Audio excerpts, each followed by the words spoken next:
have some big changes on the way in the weather world as we have temperatures going way up and then way down. We are going to be running around 20 degrees above normal, could be close to some records today, and regardless, just 60s and 70s, some very mild air going to be in place as we head then into the end of the week. Well, go in the opposite direction and going to be feeling a little bit more wintry outside with temperatures going down into the 30s and well below normal. The 70s though, once again popping up here in November, and it's not record breaking necessarily for how late it is in the year because last year happened December 15th, but our average last 70-degree day typically happens towards the end of October, so we're starting to get to that point where it does start to get a little bit less common, but is still possible. We do have, though, another just day coming tomorrow with some pretty mild conditions that could take us up to around 70 degrees. This is all happening ahead of a cold front. We have clouds in overhead this morning. Temperatures running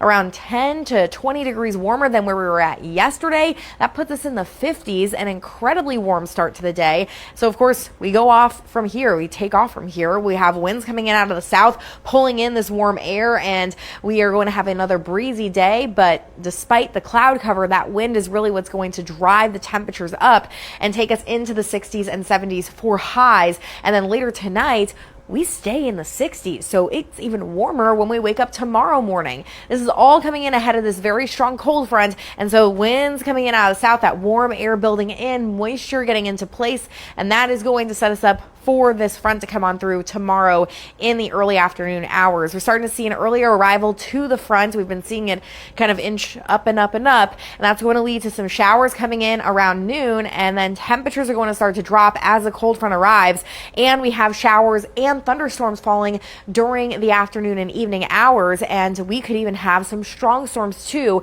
with an earlier arrival that gives a chance for some of these storms to potentially strengthen. Storm Prediction Center has a slight risk for severe weather in the area, which is a 2 out of 5 on the scale. Damaging winds would be the primary concern, but there is a secondary threat that's much lower, that there could be an isolated tornado or two because of the spin in the atmosphere. So we'll be keeping an eye on that.